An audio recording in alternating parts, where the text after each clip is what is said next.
5월 31일까지 이거 안 하시면 과태료 대상입니다. 안녕하세요. 희망나무TV 이다경입니다.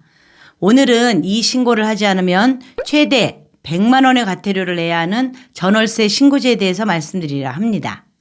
전월세 또는 주택임대차라고 하는 제도가 시행된 지 2년이 다 돼가지만 여전히 모르고 계신 분들이 많더라고요. 이 전월세 신고를 하지 않으면 2023년 6월 1일부터 최대 100만 원의 과태료를 내야 할 수도 있기 때문에 오늘 영상 꼭 확인하시기 바랍니다. 시청하시면서 좋아요만 한번 꾹 눌러주세요. 구독, 좋아요, 알림 설정 콕콕. 여러분, 세입자 보호를 목적으로 2020년 7월에 개정한 임대차 3법 알고 계실 겁니다. 월세든 전세든 상관없이 최초 2년 계약 후 같은 조건으로 2년 연장을 요구할 수 있는 그런 권리인 계약 갱신 청구권. 계약을 갱신할 때 올릴 수 있는 금액을 직전 계약 금액의 5% 이내로 해야 하는 전월세 상한제. 그리고 마지막 오늘 알려드릴 전월세 신고제인데요. 전월세 신고제란 주택 임대차 계약을 맺고 30일 이내에 보증금, 임대료, 임대기간, 계약금, 중도금 등의 계약사항을 지자체에 의무적으로 신고하는 제도입니다. 주택 매매 실거래가처럼 전세 월세 실거래가를 신고하면 시세가 얼마에 형성되었는지 투명하게 정보가 공유되는데요. 이렇게 데이터가 모이면 정확한 시세로 거래를 할 수 있고 더불어 이 데이터를 주택정책에 참고하겠다는 게 정부의 입장입니다. 그래서 2년 전인 2021년 6월 1일부터 전월세 신고제가 시행되긴 했지만 사실 전월세 신고제라는 것이 이전에 있었던 제도가 아니라서 국민들의 적응 기간을 감안해 2021년 6월 1일부터 2022년 5월 31일까지 1년간은 계도 기간을 운영했었습니다. 이 계도 기간 중에는 전월세 신고를 하지 않아도 과태료를 부과하지 않았고요.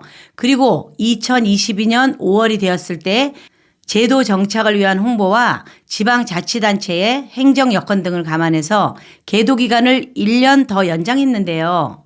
즉 2023년 5월 31일까지는 전월세 신고를 하지 않아도 과태료를 부과하지 않는 계도 기간으로 운영한다는 거죠.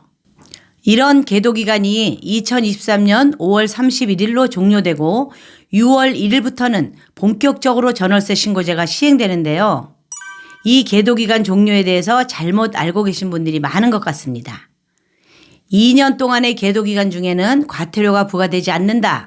이 말을 2023년 5월 31일까지는 신고를 하지 않아도 되고 2023년 6월 1일부터 신고하면 된다로 알고 계신 분들이 많다는 거죠.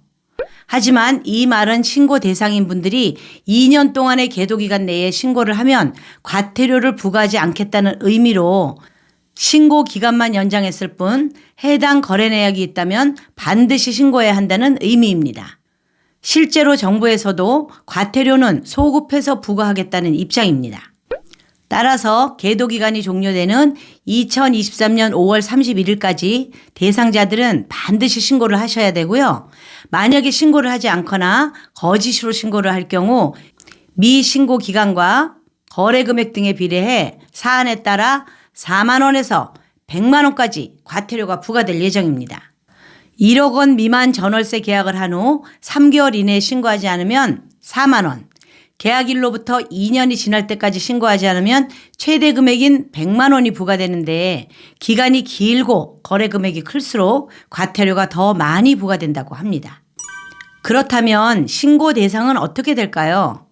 2021년 6월 1일 이후에 체결된 보증금 6천만 원을 초과하거나 월세 30만 원을 초과하는 임대차 계약이 해당되는데요. 전국적으로 실시하지만 제외되는 곳이 있습니다. 경기도를 제외한 도 지역의 군 지역은 신고 지역에서 제외됩니다. 그리고 아파트, 단독주택, 다가구 주택, 빌라 등이 모두 해당되고요. 오피스텔이나 고시원 등의 경우도 주거 목적으로 사용 계약했다면 신고하셔야 합니다. 단 2021년 6월 1일 이전 계약은 해당되지 않기 때문에 2021년 5월 31일 이전에 전월세 계약을 맺으셨다면 신고하지 않아도 된다는 점 참고하세요. 여기에서 기준 금액인 보증금 6천만 원과 월세 30만 원에 대해서 많은 분들이 헷갈려 하시는데요. 보증금 6천만 원과 월세 30만 원에서 1원이라도 초과한다면 신고 대상이고 딱 6천만 원, 딱 30만 원까지는 신고하지 않으셔도 됩니다. 나는 보증금 5천만 원에 월세가 40만 원인데 하시는 분들은 보증금과 월세 중에 하나라도 해당되면 신고 대상이기 때문에 이 경우에도 신고하셔야 합니다. 신고하셔야 하는 유형은 신규, 변경, 해지, 계약으로 총 3가지인데요. 신규 계약과 갱신 계약 모두 신고하셔야 하는데 단 계약 금액의 변동이 없는 경우에는 신고하지 않으셔도 됩니다. 그리고 체결된 계약에서 임대료가 변경되었거나 체결된 계약의 임대 기간 전에 해지하실 때에도 신고하셔야 합니다. 그럼 전월세 신고는 어떻게 할까요? 가장 간단하게 할 수 있는 방법은 임차인이 주택임대차 계약서를 가지고 주택 소재지 주민센터에 방문해 확정일자를 받으면 되는데요. 확정일자를 받으면 임대차 신고로 관주되기 때문입니다. 간혹 확정일자를 늦게 받거나 다른 기타 사유로 못하실 때는 국토교통부 부동산거래관리 시스템 홈페이지에서도 신고를 하실 수 있으니 참고하시기 바랍니다. 오늘은 2023년 5월 31일로 계도기간이 종료되어 신고하지 않으면 과태료가 부과될 수 있는 전월세 신고제에 대해서 알려드렸습니다. 해당되는 분들은 꼭 신고하셔서 과태료 내는 일 없으시기 바라겠습니다. 이상 희망나무TV였습니다. 감사합니다.